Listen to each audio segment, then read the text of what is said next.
This is the web transmission service of the Royal Canadian Military Institute.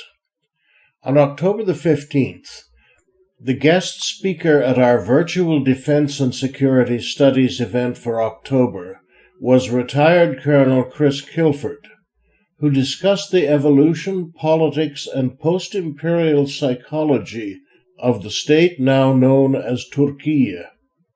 So good evening, everyone, and thank you for joining us for the Royal Canadian Military Institute's Virtual Defense and Security Studies evening. We're very, very thankful to have Dr. Chris Kilford with us tonight. The title of his presentation is Decoding Turkiye, Inside, Outside, and the War in Ukraine. Now, I've had the pleasure of knowing Chris. He may not have recognized this. He and I actually crossed paths back in 2001. I was already on staff at the Canadian Forces College in Toronto as what we then called a land planner. Today it's known as a curriculum development officer. And Chris joined and was involved in the then National Security Studies course, which became ultimately today's National Security Program. So Chris has a long history with the college and an outstanding combination of experiences both as a military officer, rising to the rank of lieutenant colonel, an outstanding academic career. He held positions in various command, instructional staff, and diplomatic roles. And most relevant, I suppose, although not entirely exclusively relevant, he was posted to the Canadian Embassy in Kabul, Afghanistan as the Canadian Deputy Military Attaché, and then to the Canadian Embassy in Ankara, Turkey, as the Canadian Defense Attaché from July 2011 until August 2014, and Chris retired from the Canadian Armed Forces in 2014. However, I've still been stalking him along the way because he and I have taught on the same course or similar courses for the Canadian Forces College since I retired from the CAF in 2016.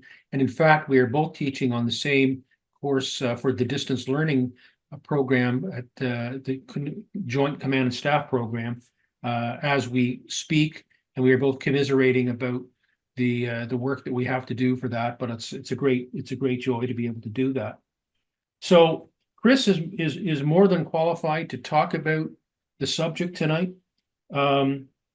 My own experience with Turkey, I guess, went in two phases. One was when I was posted to the NATO Consultation Command and Control Agency in The Hague back in 2005, and NATO ran an experiment called Multinational Experiment 4, and the headquarters for that experiment was in Istanbul, and it was a combination of looking at the effects-based approach to operations that NATO was thinking about, as well as a distributed virtual headquarters model.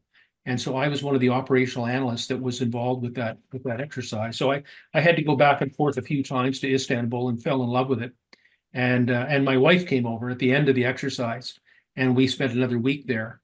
And she fell in love with it as well. And then I had a chance when I was posted to Afghanistan in 2008. I was the chief of training for the counter-ID branch of ISAF, and I was tasked to go to Izmir to set up a course for some other folks who were coming into the Afghan theater. And that Izmir was an area that I had not yet experienced, but it's a wonderful, wonderful place, beautiful place on the water. So I really love Turkey. I've seen it evolving over the past few years in ways that I'm not comfortable with. I more than suspect Dr. Kilford will elaborate on that subject. I have a tremendous amount of hope for Turkey as a member of NATO and as a democratic nation and an extremely important nation in that region and in fact globally. So I'm looking forward to hearing about Chris's talk tonight. The game rules are as follows. You can ask. First of all, Chris is going to speak for a period of time. During that period of time, you can enter into the Q&A section on Zoom and enter a question.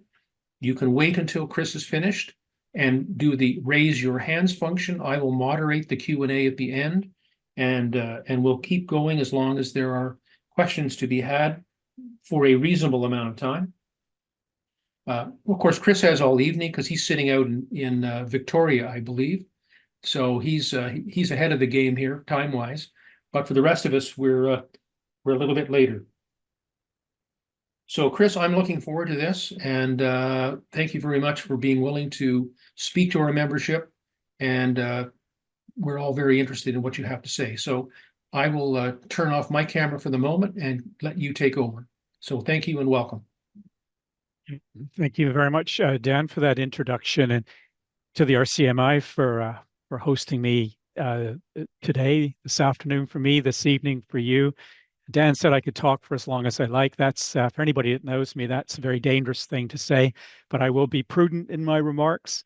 And I won't go on too long. And I see Craig Stone is listening in as well. And Craig and I worked together at the college as part of the National Security Studies course way back when. So it's a delight to see him here today as well. So I think what I'll do is I'm going to share my screen because I do have some slides, and I will do that right now. Here we go. Yeah, decoding Turkey, inside, outside, and the war in Ukraine. And we are going to cover a fair amount of ground today. I hope it will be interesting for you, and you'll walk away with a much better understanding of the issues that are facing the country and the region itself. Because as you know, it's a very tough region, and the Turks find themselves right now sandwiched between what's going on north of them in Ukraine, south in the Gaza. They've got Syria and many other issues and concerns all around them which we'll touch on today. I wanted to say that I'm part of the Canadian International Council, and I was just in Toronto for our Bill Graham lecture and dinner, and we had a conference as well. And out here in Victoria, I look after our branch, CIC Victoria. And with the CIC, I also help edit our online foreign policy magazine, which is called Open Canada. And I will just show you one of the articles that we have as an example from Russia with Lies. And we have lots of contributors, and I look after this. And so if you ever have the time and you want to go and have a look at Open Canada, please do, because I actually have quite a few articles on Turkish issues written by a correspondent we have in Turkiye. And I've even ventured into this myself. So we have lots of good info there if you like. And I'll also say for me, the last few months have been quite exciting. I had a chance to go to Turkey in May for a week, which I spent in Ankara. And then I was in Taiwan, South Korea, and Japan. And I raised these issues because everything around the world is interlocked, as you know. And here you can just see some of my visits over the summer. So we'll get to the Turkish part of my visiting and all that a little later. But I had a chance to go to Taiwan as a guest of the Taiwanese, and here I'm meeting with the Vice Minister of their foreign policy, their foreign affairs Vice Minister. But I was in the region, so I popped down to Japan because you can do that. It's fairly close, and my good friend is the Ukrainian ambassador to Japan, and I had a chance to visit him at the embassy and have coffee and talk about the support that Japan is giving to Ukraine. And we also were lucky here in Victoria to have Michael Link stop by. He's a German parliamentarian, coordinator of transatlantic cooperation between Germany, the United States, and Canada. And of course, all the topics that you hear about these days are very much focused on Ukraine. And it's very interesting to see, when we think of what's happening in Ukraine, we think of it as a European issue, but Japan is after the United States and the European Union is the third highest in terms of financial support to Ukraine. They provide a lot of non-lethal support. There are Ukrainian soldiers recovering in hospitals in the region. And so there's a tremendous amount of support there. And Michael had just come from the Republican convention in the United States. And at that time, we thought Biden was still in the race, and there was great concern as to how things might play out. And all of this is tied in, and especially for the Turks, because they have some real concerns with what's happening in Ukraine. And I just wanted to share with you a couple of photographs that I took inside the Ukrainian embassy in Tokyo. And what happened soon after the war in 2022 commenced. The Japanese, there was an outpouring of support for Ukraine. You can see some of it on one of the tables here. There's a 10,000 yen note, it's about $80, that the local trash collector came by and gave it to the ambassador, and he'd written on it, "Never surrender to the Russians." And then you had children coming by, and these are piggy banks full of change that these children brought to the Ukrainian embassy for the war effort to support Ukrainians who at that point were leaving en masse to escape the fighting. So it was really remarkable to see these sorts of things happening in my travels. Now let's get to the subject at hand. So I will talk a little bit about my travel. I've already done some background on my adventures, so my last visit to Turkiye will be the next thing we'll talk about. And I'm going to take you back in time, because you cannot discuss this region without looking at some of the history, because it may seem like history for us, but if you talk to Turks or Greeks or anyone in the region, and I'm sure you know this, it's like a lot of the things that are going on today, well, in the past happened yesterday. And so they still feel it, and it colors everything that we see happening today. So we're going to go back in time a little bit. We're going to look at the AK Party era. Now, this is the political party in Turkey which is currently in power, and it's President Erdogan's party, and we're going to talk about that. And we're going to talk about the failed military coup, because, you know, it is the RCMI, and I thought you'd like to talk a little bit about the 2016 failed military coup.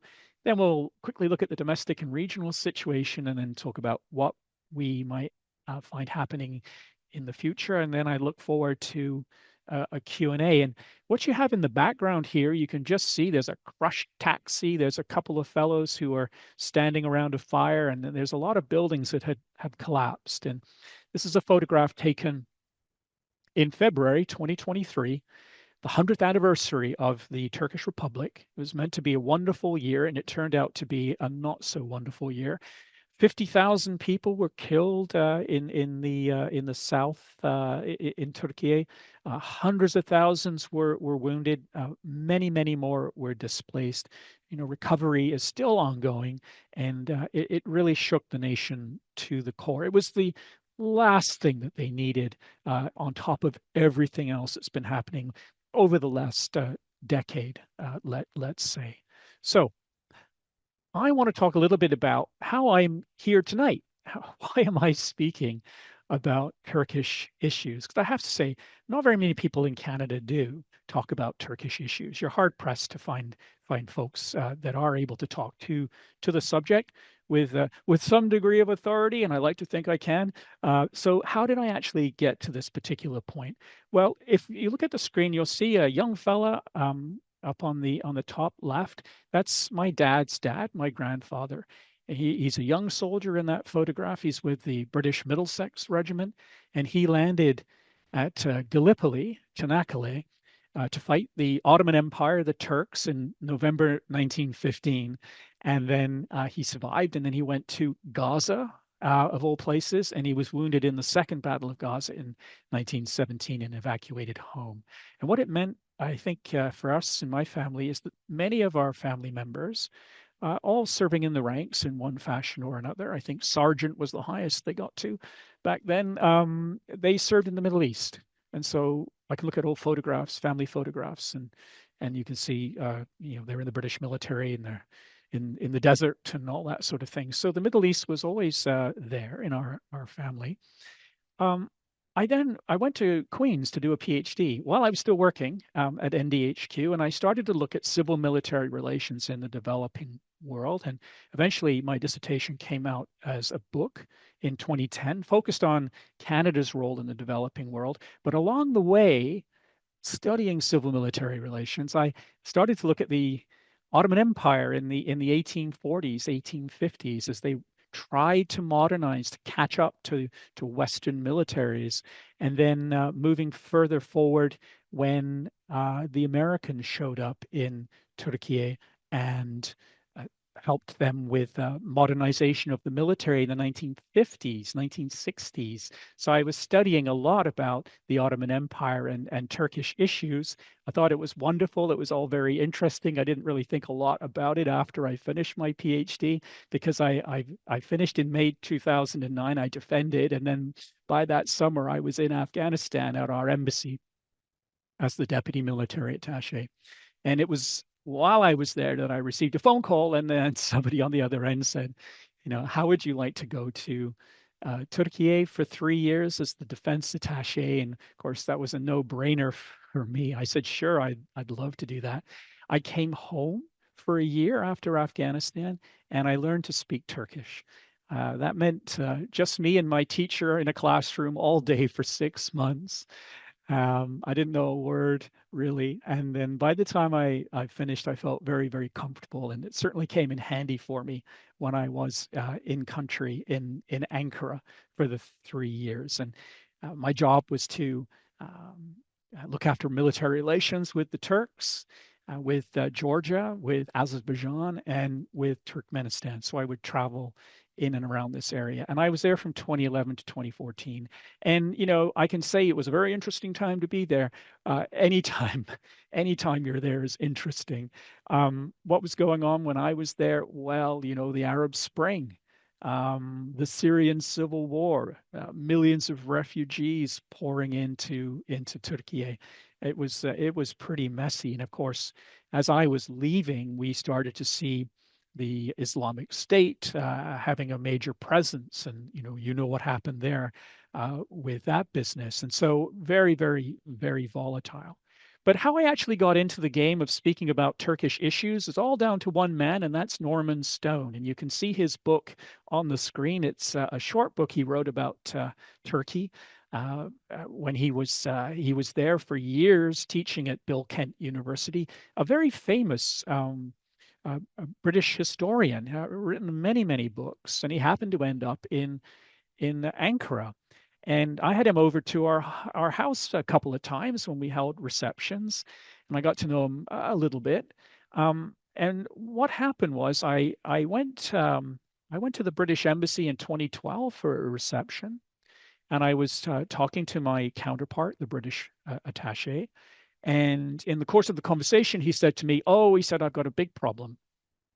Norman Stone was supposed to give a talk to this incoming staff college of colonels and all sorts in a few days, but he's pulled the plug. He said he can't do it. And now he said, I'm in a bit of a fix because it was supposed to be the initial lecture before they went off to see the Turks and got into the nitty-gritty stuff." And so I thought about it for a moment, and I said to him, "Well, if you like, I could probably do that lecture for you." And his initial reaction was, "Well, I mean, seriously, I mean, you're Canadian. What would you know about the region?" But he took a chance on me, and I showed up at the British Embassy with a PowerPoint, and I spoke to this large group of very senior officers. And when it was all over, they politely collapsed. I took them through the Ottoman Empire to its collapse, to the rise of Turkey, Mustafa Kemal Ataturk, and went right up to current political issues, which of course is outside of the box of what a military attaché should be doing. But okay, they all clapped and said thank you, and I went back to the embassy, and I thought, well, I'd done my friend a favor. And a few days passed, and I got a phone call, and on the other end was the US Embassy, and they said, "We heard you gave a briefing to the Brits, and we've got this big delegation coming from the United States. Could you do the same for us? So now I was in panic mode because I needed to go and see the ambassador, John Holmes, and get his go ahead. So I showed him my slides, and he said, sure enough, he said, go on. Off you go. And I went down to the US Embassy, and I provided the same briefing. And then, of course, it just went crazy after that. I ended up speaking to numerous staff colleges, parliamentary delegations, NATO delegations, and I was the go-to guy. And that is why I'm here tonight, because I have not stopped since that time. So that just gives you a little bit of background as to why I'm here talking to you tonight. Let me just move on and say, as a start, that this country, Turkiye, is in a tough neighborhood, and I'm sure you know that. Population, 88 million, 3.3 million Syrian refugees, about 200,000 Afghan refugees.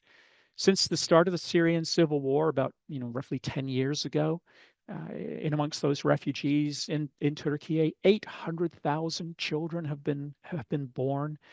It's a heavy load. Turkey is supported in some part by the European Union in terms of financial assistance, but it's a big population to have to look after.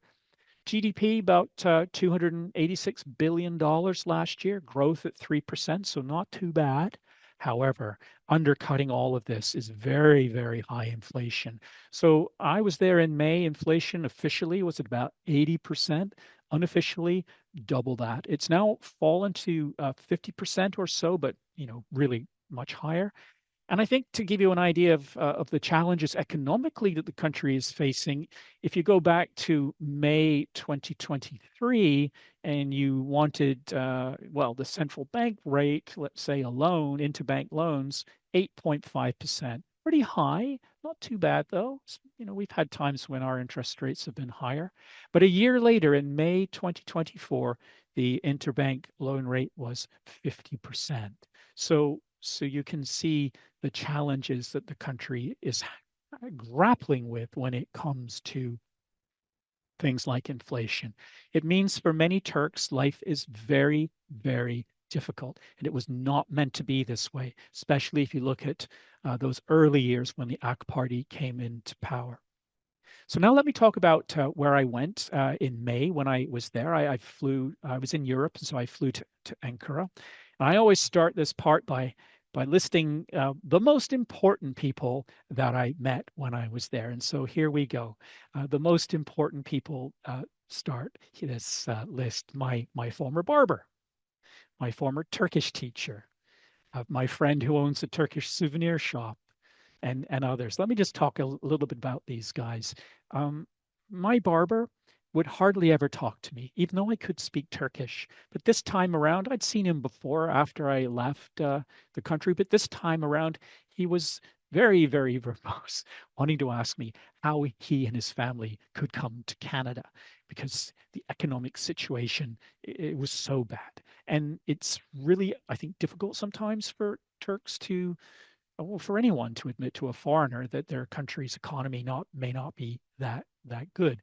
My former Turkish teacher was able to fill me in on what daily life is like for average Turks. And Alper, the owner of the souvenir shop, told me how often he'd had to run around the shop overnight, raising all the prices on everything in the shop because inflation was driving things up. The suppliers were charging him more and more. And so he couldn't sort of sit back and leave the same prices on plates and ceramics for a week or two. It wouldn't work at all. It's something that we haven't really experienced here. Susan Fraser, a very good friend of mine. If you read anything usually in the newspapers about Turkey, it's Suzanne and Leila, a freelance journalist. She writes for Open Canada, and we are able to pay a small amount to her. But I also then, on the other end of the spectrum, Ambassador Kevin Hamilton was very nice, very graceful. He had me over for dinner with all of his political staff, and we had a chance to talk about the issues in the region. I met Colonel Phil Sauvé, the Canadian Defense Attaché. Now he's the Canadian Defense Attaché up in Latvia now, but we had a chance to sit down and have a private lunch and talk about many, many things. And then I was able to go over to the Ministry of Foreign Affairs because I've kept up close relations with many of the Turks who have served here in Canada, either as ambassadors or consul generals. So keeping up those relationships is really important. So I was able to call over, head over to the ministry for coffee and talk to my friends that are there. But while I was there, I was able to meet the current Turkish ambassador to Canada, and that's Can Dizdar. He was at that point the Director General Middle East North Africa. So you can imagine incredibly busy. But we were able to get 15 minutes with him, and so I darted down with my friend, and we had a chance to visit with him and just sort of talk about what was happening also in the region. And then not on here, a couple of other people, academics I know, some of the key people within the opposition, the CHP, their chief foreign and defense advisor. I was able to sit down with him. So I came away quite refreshed, quite up to date. I can read articles online like anyone, but I always find it's useful to go every couple of years and meet people and just get that feel for what the country is like. So now let's take you back in time. I'm only going to put this up really quickly because this isn't a history lesson, but I think it is important because what you see in front of you is a number of dates, that's for sure.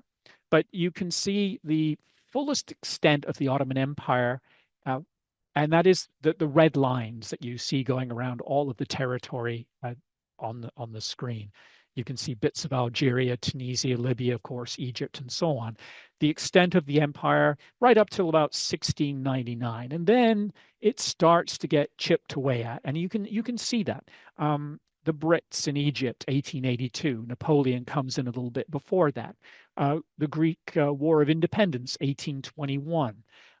Parts of the wars in the Balkans that take place. And look at this up in Crimea, it's 1783. That's when the Ottoman Empire lost Crimea to the Russian Empire in 1783. Again, for them, like it happened yesterday. So of course they have their interests up that way as well.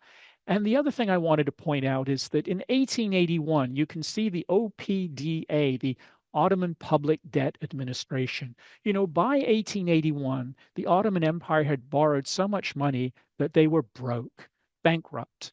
And a whole bunch of European creditors set themselves up in the Ministry of Finance and essentially ran the Ottoman Empire right up until the beginning of the First World War. So one might say that the Ottoman Empire was both a colonizer and colonized by 1881. So not so good if you were sitting in Constantinople at that time.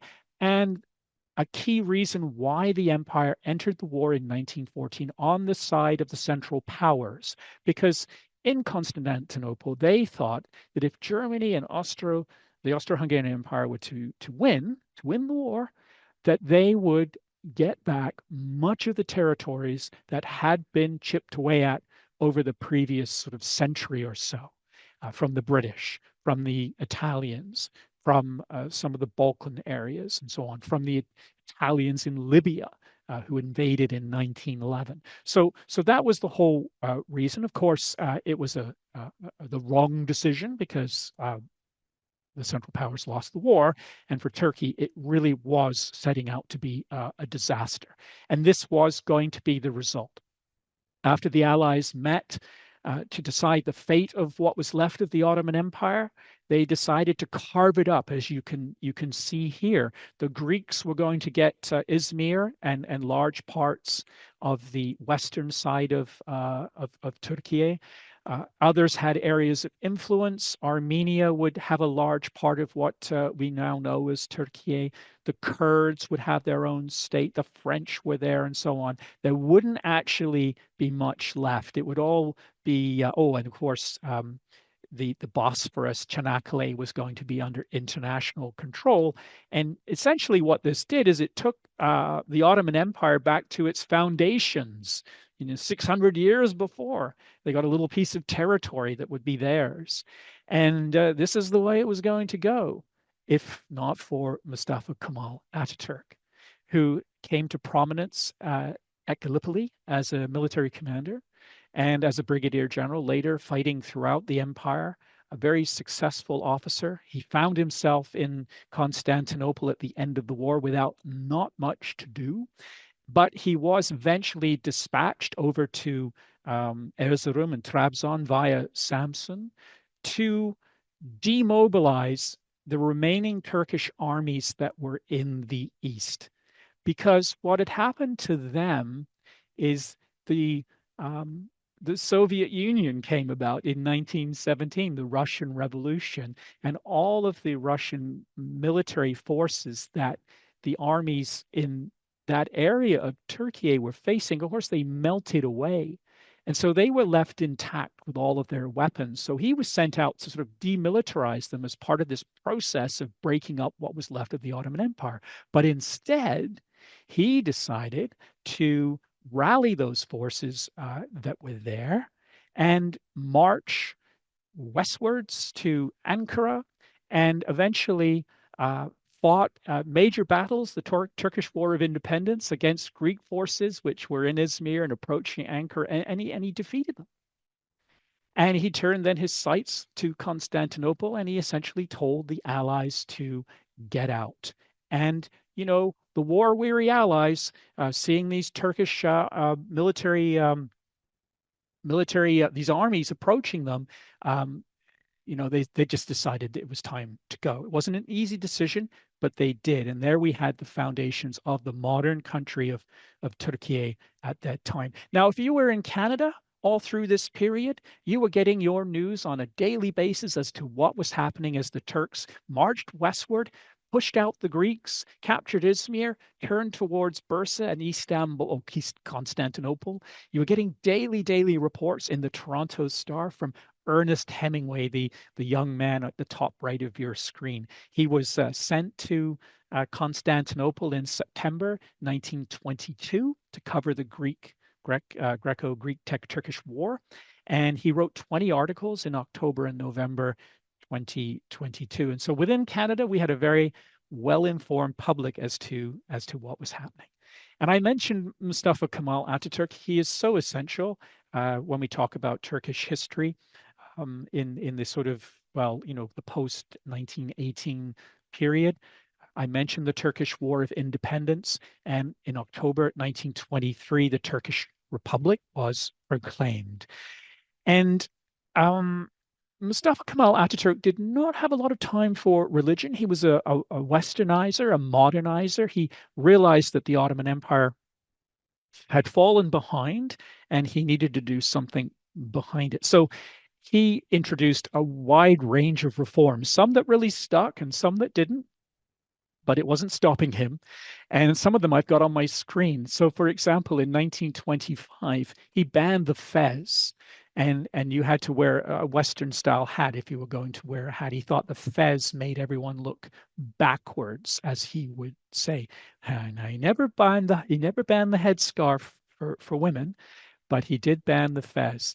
He got rid of Sharia law, introduced European laws throughout the country to cover all manner of things, adopted the Latin alphabet in 1928. So the Arabic script, if you like, was out the window, and conversion to the Latin alphabet commenced. Now, a big undertaking, no doubt, but many of the people were illiterate at the time, and adopting the Latin alphabet actually made teaching Turkish easier in the end.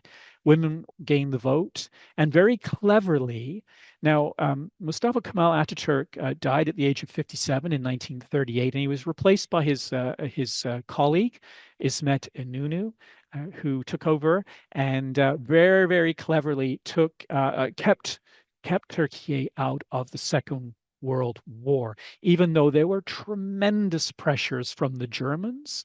Franz von Papen was the German ambassador in Ankara. Tremendous pressures from Great Britain to enter the war. And it must have been very tempting, I think, at points, certain members of the Turkish inner circle to side with the Germans, because by 1941, they were almost at the gates of Tbilisi in Georgia, and it looked like things were going their way. But Ismet Inonu was very clever, and he didn't join in the war until the very end on the side of the Allies in 1945. And at that point, a lot of American assistance came to the country. But one of the caveats was that the country needed to become democratic, because from 1923 right up until 1950, one might say it was a dictatorship.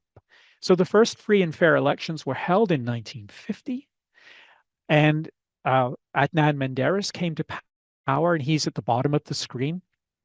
And very popular. He won elections in 1950, 1954, 1957, but very much a religious conservative, which flew in the face of the secular armed forces. And as he got a little bit carried away with mosque building and potentially introducing some Sharia law elements and so forth, the military took action. They'd had enough. They deposed Menderes in 1960. It was the sort of first modern military coup. And they eventually executed him along with the foreign minister and finance minister as well. And what happened after this was then a cycle of the military taking control, then allowing civilian governments to come into power.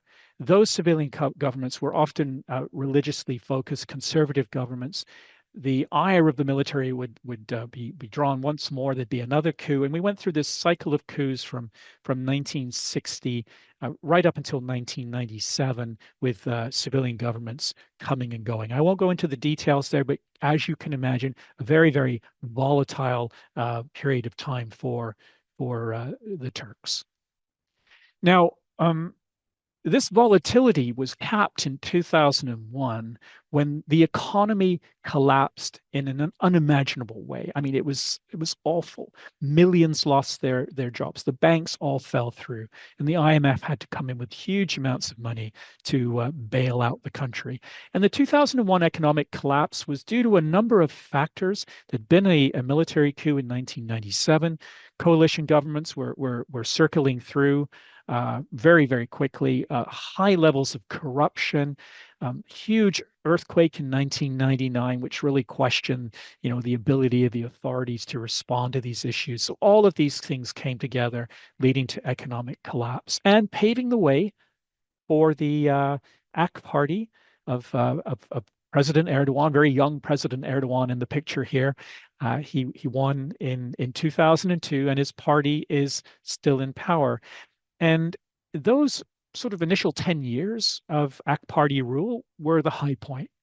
And there aren't many high points in Turkish history when it comes to overall stability. But in those early years, we saw, economic reforms driven by the IMF taking place. The economy began to pick up speed. There was great talk about Turkiye joining the European Union. Still hasn't happened. There were talks with the Turkish Kurdish PKK.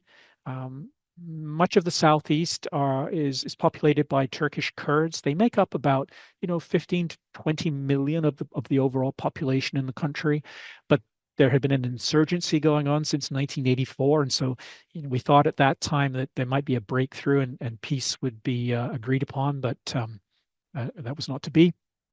But if you were sitting there in sort of 2010, you would have said that, as I have here, that the country was on the way to becoming confident and prosperous and playing a major role in the world. They were full of optimism at the time, publishing a document called Hedef 2023, which outlined where the government thought they would be in 2023, the 100th anniversary of the Turkish Republic. So they would have, one of the largest economies in the world. They would be part of the European Union. They would be the most visited country in the world, and so on and so forth. But that was not to be. Now, why was it not to be? And it really comes down to, like anything in international politics, relations, personal relations. And now I've got two photographs here, and I'll start with the first one. The first one, of course, you can see President Erdogan on the left shaking the hand of Bashar al-Assad, the president of Syria. And Relations with Syria were very, very good in those 10 years I was just speaking about. Very, very close. The two governments were working hand in hand. But then the Arab Spring came along, and we started to see governments throughout the region being toppled, some by us, some by natural means, and so forth. But there was great optimism. And Turkey was being held up as that model Muslim democracy that others should follow. And I think in Ankara, they got a little carried away and they thought that they too could help the process along by supporting the Free Syrian Army and the opposition in order to get rid of Bashar al Assad. And it all went sideways. And I've got to take you back to that map I showed you of the Ottoman Empire, because I don't think for many in Ankara, even today, that they really believe the Ottoman Empire has gone away. They see it as their sphere of influence. And so for them, it was very tempting to get involved once more in a big way and put their people in charge in Damascus and so on. But it again was not to be. And what we saw happening all through this period was that the fighting with the Turkish Kurdish PKK resumed. It was too dangerous to travel into the southeast. ISIS began to take form in sort of 2015, 2016, and what we saw in Turkey was a number of significant terrorist attacks. The Russian ambassador, Andrei Karlov, was assassinated in Ankara by a Turkish policeman in 2016. A Turkish fighter jet had previously been shot down, and then the Turks shot down a Russian fighter jet. So relations with the Russians were not good. But these terrorist attacks, they really took their toll. You know, at the Ankara train station in 2016, over 100 people were killed.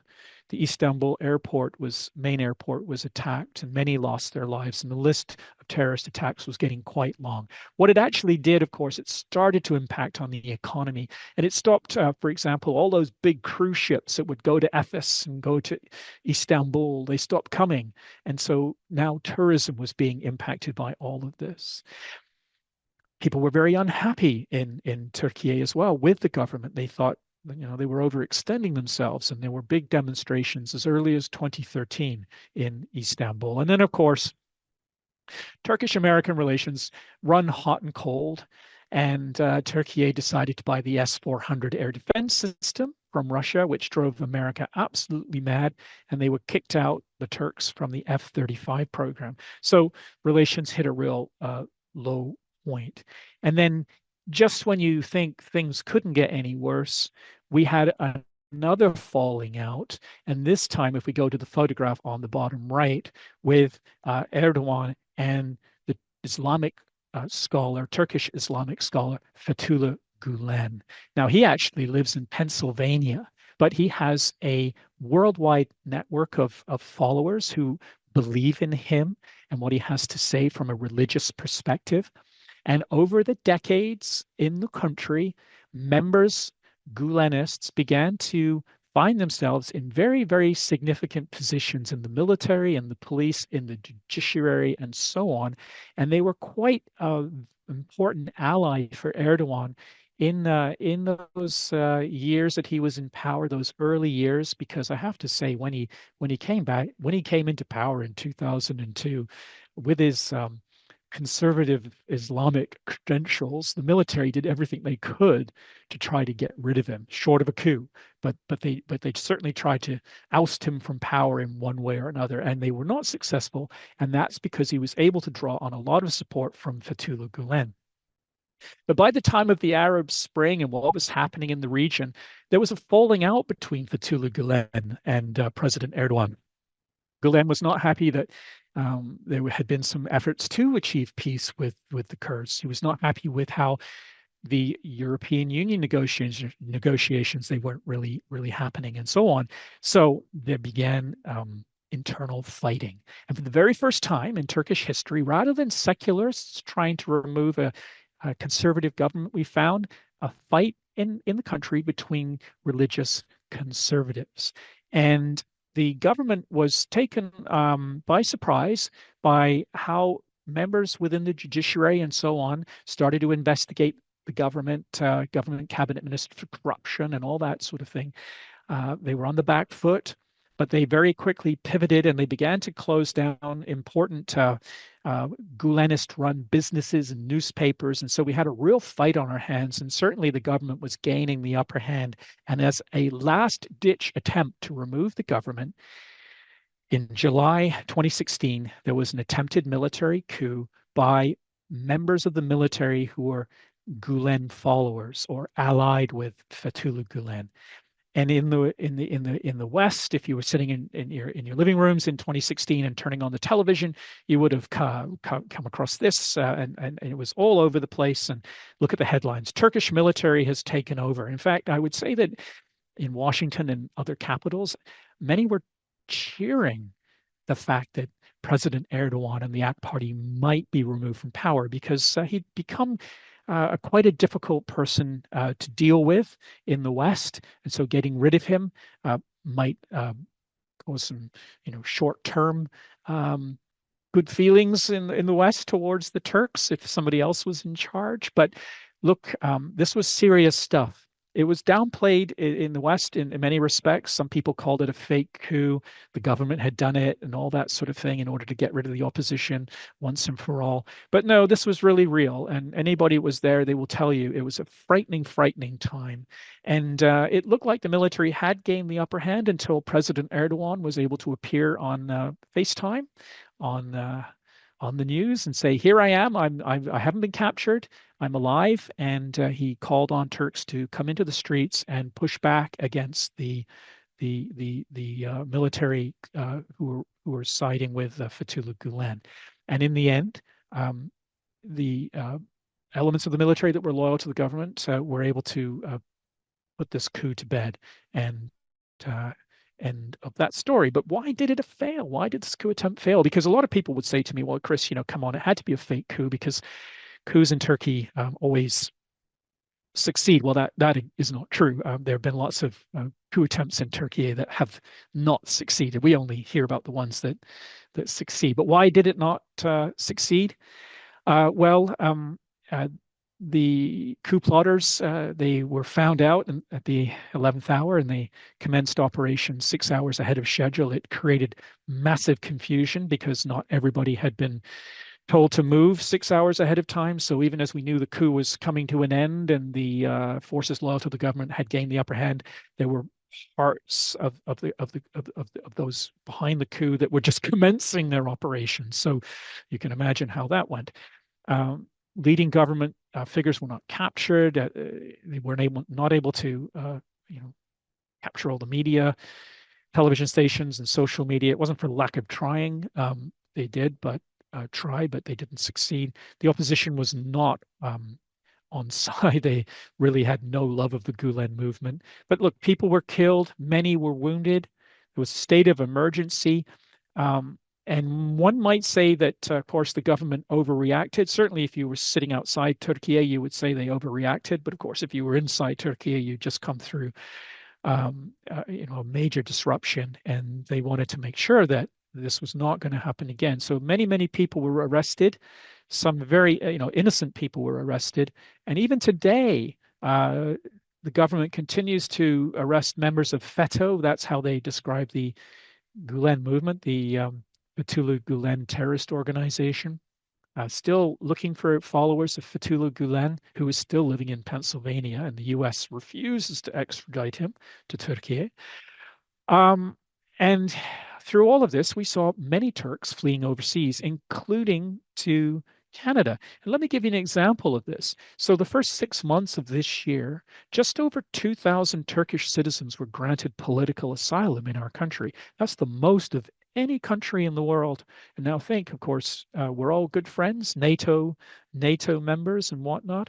And there are another roughly 9,000 files of Turkish citizens who are claiming asylum here, sitting in Ottawa, waiting to be reviewed. So you can see just in our case, what the impact was of this failed coup attempt. And of course, it makes Turks a little annoyed with us because we're granting political asylum to people that they considered to be terrorists.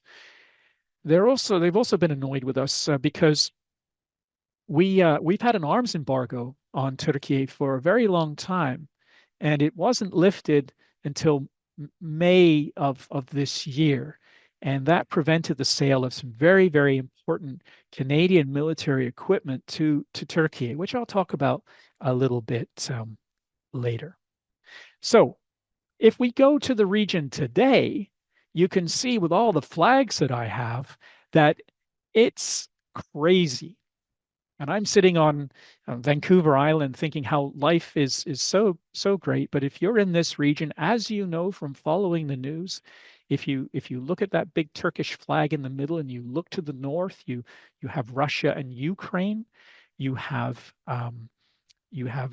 over in the sort of Armenia, Azerbaijan area, you've had a war over there recently with Turkey siding with Azerbaijan against Armenia. To the south, you've got the Americans, the Iranians, the Russians in Syria. Turkey controls a fair chunk of Syrian territory, even today. We've got NATO in Iraq and so on. Egypt, Turkey has just repaired relations with Egypt. Libya, we forget about Libya. It's divided. And what you see in many of these cases, if you look at this map with these flags, you see Turkish and Russian flags facing off against one another. Syria, big issues between Turks and Russians for sure. Azerbaijan, Armenia, over in Libya, they're on separate sides. And so there's always a fair bit of tension between the Turks and the Russians. And of course, Turkey has come out in very strong support of the Palestinians, especially with what's happening in Gaza and now Lebanon and so on. So all of this to say is sometimes when people become overly critical of the Turks, you just need to flash this up and say, well, we're so lucky that we live in the neighborhood that we do. But when it comes to Ukraine, again, this can drive people a little bit crazy how Turkey approaches relations with the two countries. And you can see President Erdogan here with President Zelensky, and then with Putin at the bottom right, shaking hands and friendly and whatnot. So when it comes to supporting Ukraine, Turkey is a big player. There are joint efforts underway to build weapons in Ukraine. There's a lot of support to Ukraine. But on the other hand, Turkey has been very, very slow to introduce sanctions on the Russians. Many oligarchs are hiding out in Istanbul and elsewhere. Lots of tourism takes place. Russia has big investments, and trade in Turkey and trade between the two countries is very, very strong. I was in the Grand Bazaar, I think it was about probably 4 years ago. And shopkeepers, when they came out of the shops, would approach and start speaking in Russian, which didn't used to happen, because they just assumed you were Russian if you were there as a tourist. Just gives you an idea of what's happening. Now, Turkey would say, hey, give us a break. Tough area, as Chris just said, and we have to navigate things very, very carefully. We have been instrumental at one point with the Black Sea grain deal, and we see ourselves as potentially that one country that can talk to both sides when the time comes to sit around the table again. I mean, they tried early on in the war to bring the two sides together, but it didn't work. But that's how they would like to, position themselves in this conflict. And who knows, it might come in handy down the road. But I have to say, if I was President Erdogan, I would be worried in some respects regarding his electoral fortunes, because since 2015, those big majorities that he used to win, they've been chipped away at, much like the Ottoman Empire. And one might say, certainly from an opposition perspective, that in national elections in 2028, they don't believe that the AK party and President Erdogan, for lots of reasons that I've talked about today, economic and so forth, will win, and the opposition will win. Of course, that doesn't mean to say that the region becomes quiet overnight. Whoever's in power will still face the same issues. We're getting near the end. I mentioned the arms embargo we had on the Turks, and I wanted to show you this photo here. It's a Ukrainian Bayraktar drone. These drones were absolutely essential in those early days in February and March of 2022 because they were flying over Russian columns that had become stalled, and they were launching their missiles at the Russians who didn't know what was going on. And so the Bayraktars now these days are a bit slow, comparatively, and easy targets. But in those early days, boy, did they do stellar work. And you know what? Underneath is a targeting ball. You can just see it under the 403 number on the side of the Bayraktar. That's an L3 Harris MX-15 targeting ball with cameras and infrared and all that sort of thing. And it's built in Burlington, Ontario. And so when we put the arms embargo on the Turks, they were not happy because they had to introduce their own system, which was pretty good, I have to say, pretty good, but not as good. And as soon as the arms embargo was lifted in May, they began to purchase the MX-15s again for the Bayraktars. But that's the brains of the Bayraktar. And the engine, the Rodox engine, it's Austrian, but it's owned, the company's owned by Bombardier Recreation Products. So there's a lot of Canadian stuff going on in this particular drone. But I wanted to mention that because, everything's interlinked, relations are interlinked. And I'd have to say that Melanie Joly visited Ankara in May, just before I was on the ground. So I got to hear a lot about how the visit went. And I would say that relations are on the mend between our two countries. It's the first time a foreign minister to visit in over 20 years from Canada. So one would say that trade relations and so on are on the mend. And that's always a good thing. So what I'm going to do now is I'll wrap up. Last slide right here. It's this is Anut Kabir, where Mustafa Kemal Ataturk is buried. It's a site that Turks come to in their millions on certain days because they revere this man who brought the country out of the ashes of the Ottoman Empire, really established the country, put it on the right footing, and here he is today in Ankara. It's a place that I used to visit many, many times with groups coming from Canada and elsewhere to talk to them about Turkey and Turkish history. All right, that's enough for me. Thank you for listening. I love talking about this country, and I now look forward to any questions you may have, because I'm sure I've missed a million things. Thank you. Great.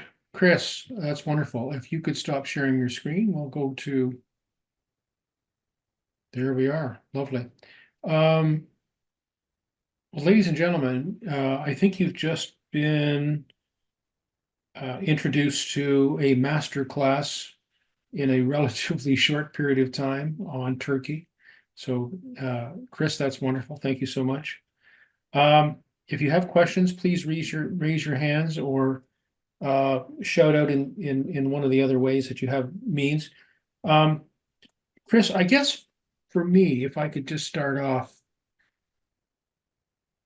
is how to, I don't want to say deal with Turkey, how to consider the contradictory scenario where Turkey is a member of NATO and yet seems to be pursuing various policies and pursuits that NATO itself would not necessarily support. So they've got a foot in NATO, and yet they're doing their own thing that is outside of NATO's. How do we think about that? Is there a point at which do you think that NATO would actually expel Turkey as a result of that kind of thing? Yeah, that's a great question. And over the decades, more recently, you can often pick up newspapers in the United States that say it's time to expel Turkiye from NATO. We've had enough. We're fed up, and people make very, very strong arguments. And I've counter argued against that myself, because obviously they make big contributions to the alliance. The land headquarters is in Izmir. There's a rapid reaction corps based in Istanbul. While we were in Afghanistan, Turkey put a lot of effort into training the police as an example, the Afghan National Police. They really, really tried hard. Yeah. But there are times when Turkish interests conflict with NATO's interests, American interests, and it does come back to, I think, where they see themselves. They're a big economic power. They have a large population. I come back to the map of the Ottoman Empire. They feel that they play or should play and be regarded as having an outsized role, and do not take kindly to slights. I mean, few do. I mean, let's face it. But they say, hey, we live in a tough part of the world, and you have to understand. They do pursue a very, very separate foreign policy from, say, many NATO countries. They have large investments and presence in Africa. If you go to Mm. Mogadishu, you'll find a very huge Turkish military base where they are providing assistance to Somalia. If you look at Afghanistan, I mean, they're completely in the opposite direction to, let's say, the rest of NATO. There are 4 weekly flights that you can take on Turkish Airlines from Istanbul to Kabul, There are. and and you will Well, find a lot of Turkish activity um, in the country in terms of aid assistance and so on. Tika, their sort of SIDA is very, very busy in the country. So for them, oh, and you know what? I spoke about Ukraine and the way Turkey supports Ukraine and supports Russia. I want to be really clear here. They support Russia for sure, but they certainly see the strategic advantages that are occurring for them because Russia has decided to mortgage its entire future on that 1,000-kilometer front line. And what I mean by that is the Black Sea is not really contested anymore. Many people see it as a Turkish lake. They talk about it as being a Turkish lake because the Mhm. presence of the Russian Navy has been reduced right. significantly.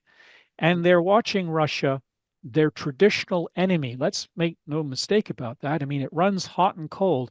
Mustafa Kemal Ataturk's success was largely, one might say, dependent on uh, arms and gold received from Moscow after the 1917 revolution. But the relationship has often been difficult, and they would see a weakened Russia in the region, and I'm thinking like Azerbaijan and Georgia, to their advantage. Indeed, it has played to their advantage recently when Azerbaijan recaptured all of the territory they lost to Armenia in the 90s. So for them, yeah, it's one might say working out well when it comes to Russia. But yeah, that's a long answer. But the point is, we're looking at a country that considers itself like the British and one might say the French as having larger ambitions than say many of the countries in NATO, particularly the Right. smaller European ones. Right.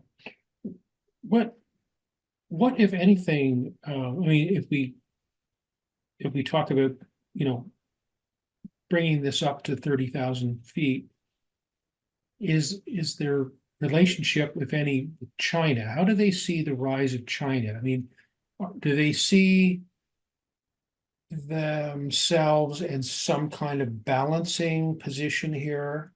You've got Russia, you've got the United States, and of course China. Do they see them? Do they really have a vision of themselves as being able to balance off between all of these competing global superpowers? Is their ambition that large, or is China just sort of out there? And are they participating in the Belt and Road Initiative to any great extent?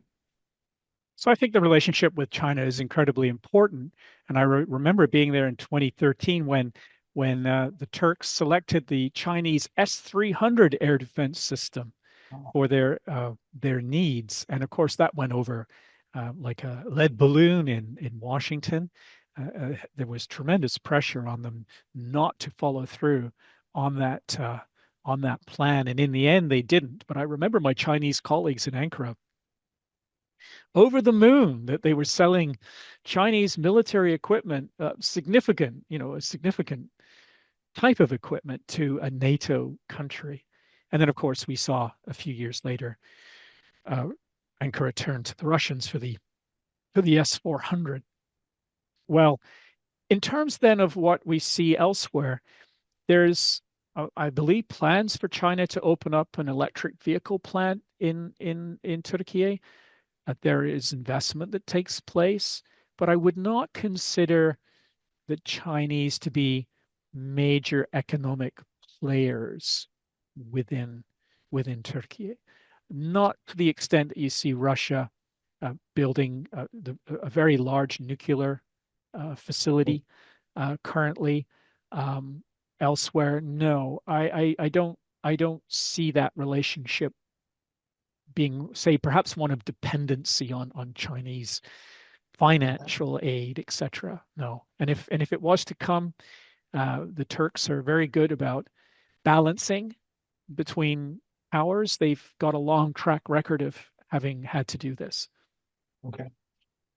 What's going on today with the Kurdish population? I mean, we've heard a lot in the past about the Kurds and the threats to Turkey, the terrorism and so on, the attempt to break away. What's the status of that whole situation now? Yeah, it's a major preoccupation for the country because, first of all, within the country right now, there's not a lot of activity by the Kurdish PKK. It's very, very quiet. And part of that is because if you're in northern Iraq, you'll find a lot of Turkish soldiers there who are deployed, working with the Iraqi government on and off to keep the PKK at bay, keep them hiding out in the Kandil Mountains and so forth, and on the back foot. So we're seeing that sort of pressure. Where they actually get very annoyed, of course, is what's happening within Syria, because the Syrian Kurds, the YPG, have a significant presence in Syria, in the eastern part of the country, and they're supported by the United States. And for the Turks, they see the Syrian YPG and the PKK as one of the same, the one and the same. So America is supporting one of their enemies. I tend to, I theorize that one of the reasons why the PKK isn't that active in Turkey is because, well, they're under tremendous pressure in Iraq and elsewhere, but it would not be to their strategic interests to engage within Turkey with bombings and whatnot, with the United States supporting them in Syria. The United States decided, well, we don't like what you're doing in Turkey, so we're going to take all the support we give to the YPG and let Bashar al-Assad take over. Mhm. They have to play it very, very, very carefully. So I think there's an element of that, but at the moment the government seems to have the upper hand. I will quickly add that there was a time 10 years ago, let's say, I was watching the Turkish birth rate fall and looking at the Kurdish birth rate being much higher and thinking that one day down the road you might find that the minority becomes the majority. Hmm. And it's one of the reasons why President Erdogan said a few years ago that it was the duty for every Turkish woman to have a minimum of 5 children, because he realized what What's might going on? happen. But what Yeah. I'm noticing now, of course, is the Turkish birth rate is down, but also the Turkish Kurdish birth rate is equally going going down. So I don't see much at play there, but nevertheless, that country will also face a declining population in the years to come. Just a couple more questions for me. Um, and you may have alluded to this earlier, and I apologize if I missed the point. Um, where does Turkey stand with respect to this whole Israeli, Gazan, Lebanon, Iran emerging war? Um, Yeah. I mean, in terms of, I don't know whether there will ever be a quote unquote winner. But what role do they see themselves playing? And at the end of the day, which of these entities do you think they would prefer to, quote, come out ahead, if not win in the traditional military sense? Well, let me try to give a relatively quick answer to that. That's sometimes difficult, but relations between Turkey and Israel are hot and cold. Sometimes they're hot, hot. Sometimes they're cold, cold. Sometimes it's a mixture. You really have to sit back and take it all in. And I don't want to go too far back, but in 2010, a Turkish relief ship, the Mavi Marmara, sailed to bring supplies to the Palestinians, and it was intercepted by Israeli commandos, and a number of Turks were killed. Of course, relations hit a I low remember point. that. And the eventually you saw things like the Israeli ambassador and the Israeli defense attaché were thrown out of the country, um, vice versa and so forth. Relations were tense. They kept being that way. However, if you were looking at the economic numbers, you would have seen that trade between the two countries was going up and up and up. They have shared interests in Syria. They realize the Russians are there, the Americans are there, the Iranians are there.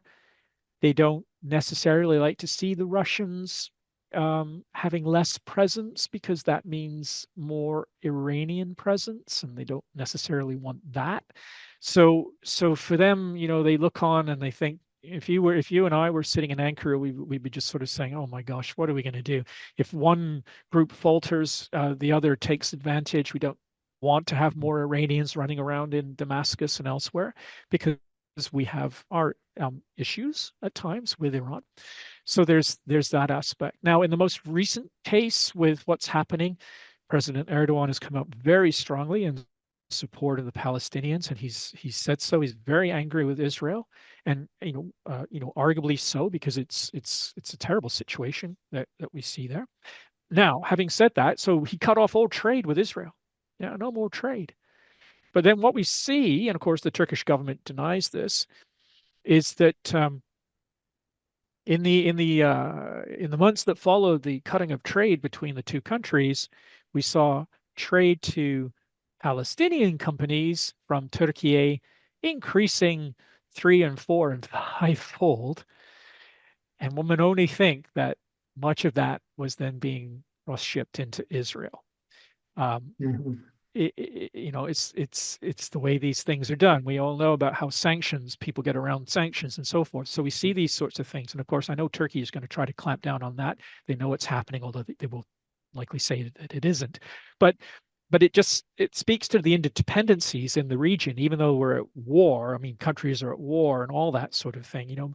My friends used to tell me with Syria, it used to be, I used to live in Winnipeg, and we go across to Fargo and Grand Forks to shop. And they would say, in the old days, we'd go from Gaziantep to Aleppo and vice versa, who had the best prices. It was like that. And of course, now there's a 900-kilometer wall, and it's so disruptive to trade. And it impacts a country like Turkey that suffers accordingly with these incredibly high inflation rates and so on. Yeah, so there we go. There's a situation that's happening in the region.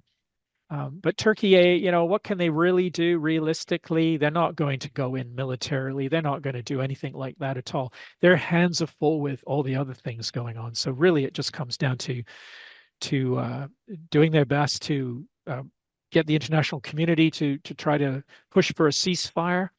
But short of that, there's not much they can do. Right. I'm not seeing too many hands. I have one last question myself, because it's sort of kind of a personal thing. No, not really a personal thing, professional thing. What's your sense now in the country, in Turkey, about attitude? Is he still as important, as revered, as critical to their identity, to their future as he has been for so many years? Yeah, I think if you're Sorry. yeah, I think the short answer is yes, and I think he's that one figure that you can hold on to if you're Turkish, when all around you is mayhem. You can Yeah. look back to that period of time and say, well, look, they're very proud of what he was able to accomplish, because I mean, he took an empire that was on its knees, Yeah. and now today we have this country called Turkiye. I know we all say Turkey and have a hard time saying Turkiye, but it's Turkiye now.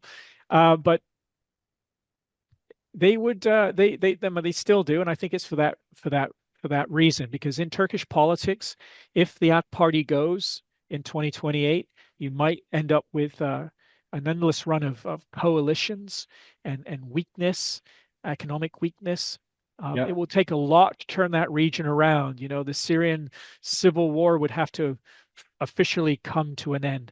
Something would have to happen in Iran, Lebanon, Israel would have to calm down. The war up north in Ukraine would need to come to an end for them to see their way forward. Of course, they're not members of the European Union, and much of their trade goes to the European Union because of a customs union that they have. Mm. But regionally, they need, for their success, overall success, they need that a lot of conflicts in the region to come to an end, and I just don't see it happening in the short term. No, no, you're right. Listen, Chris, I think we've reached a point now where we can start to wrap this up. Yeah, for sure. I asked that last question because I mentioned briefly my experience in Afghanistan and also in Turkey, and I recall my experience in Afghanistan. So as you're familiar, the various regional commands, RC South, East, West, and so on. And Turkey was responsible at the time that I was there for RC Center, Regional Command Center, which in effect was Kabul. So part of our job in the counter ID branch was to train troops who were coming into theater in how to deal with with ID situations, how to identify them, what to deal with, how to identify them, how to deal with if you found one, if one exploded, et cetera, et cetera. So we were running courses for the Turkish troops who were based in Kabul.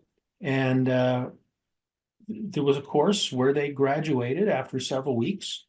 And it was my task to go down as the chief to give them their award, their certificate for passing this course.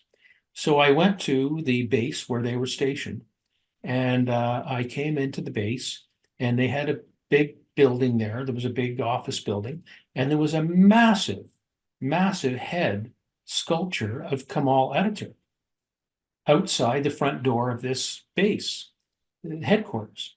So I looked at this, and I already had this previous experience having worked in Turkey for a bit there with NATO. So I saw that there were two soldiers that were outside the front door. They were guarding the front door.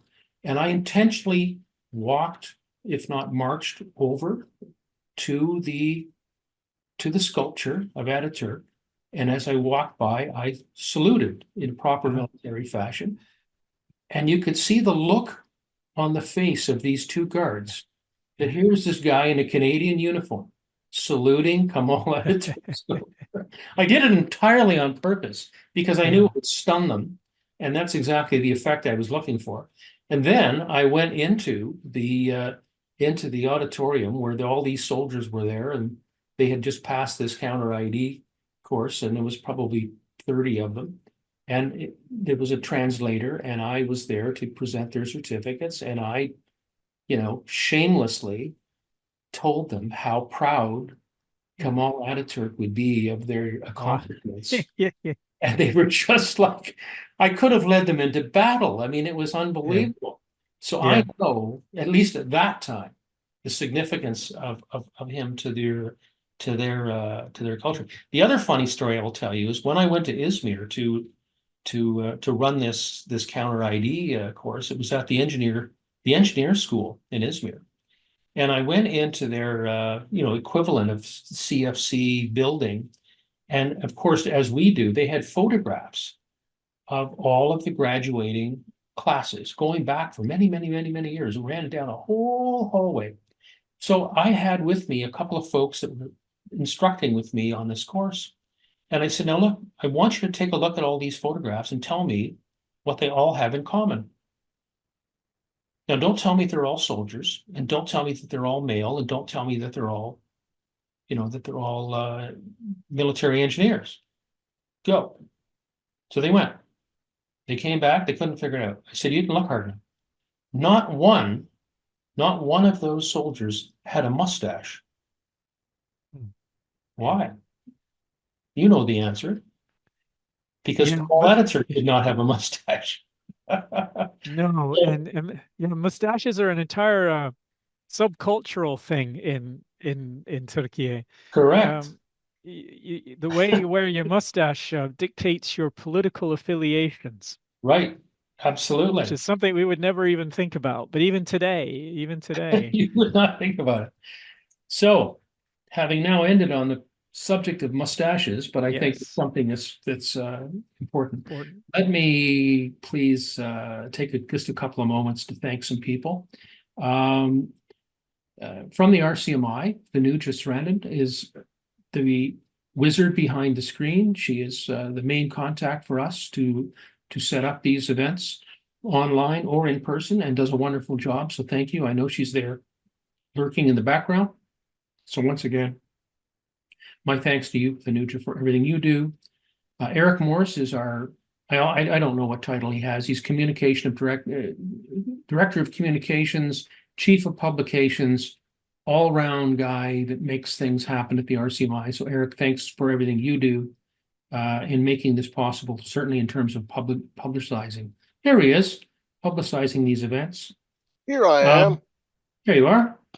Yeah. Chris, let me thank you for taking the time from your idyllic life in Victoria. I haven't been out there in a while, but I certainly want to come back. You mentioned when you were talking about some personal experiences that some group politely collapsed. I think you meant that they politely clapped. Yeah. I don't think they politely collapsed. I think they clapped. I think I've always got invited back, so it must have been good, whatever happened. Yeah, so that's great. I mean, it's sharing your personal experiences, I think, in these things is so important, and you've had some fantastic things. And I think what's really keen for you is your ability to keep up and to visit, as you said, and get back on the ground and see what's going on and the different perspectives of different people. Because you're going to hear one thing from an ambassador or a senior government official, then you're going to hear from your barber. But often it's the barber who has a real understanding of what the heck's going on. So I think you doing that is incredible. So thank you so much for that. As you know, we'd welcome you at the RCMI anytime. If you happen to be in Toronto and you're going to come in for a few days, let me know. Perhaps we can set something up. Yeah, I'd be happy to. It's been great that you've taken the time to do that. And for those folks who have signed up tonight, thank you very much. And thank you for those folks who will sign up and will watch this wonderful presentation, masterclass on Turkiye. I apologize. And I would love to go back. I just don't know when. But I would certainly go back again. I thought it was a wonderful country. I've been there a few times, and I would love to do it again. So on behalf of the Royal Canadian Military Institute, Defense and Security Studies Program, all of our members, all of our staff, thank you so much for coming. Thank you so much, Chris, for taking the time. And for everybody else, please have a pleasant fall. We Canadians love the fall. Well, at least we do out here in Ontario. I don't know what's going on in Vancouver, but in any case, we love it. So please take care of yourself, and we look forward to seeing you again on November the 13th for Dr. Oral Braun in Toronto at the RCMI at 19:30. Take care and good night. This has been another in our series of webcasts produced by the Royal Canadian Military Institute in Toronto as a public educational service. You can find news of upcoming events and links to our webcast archives at www.rcmi.org. On behalf of the RCMI, this is Eric Morse saying goodbye for now, and thank you for joining us.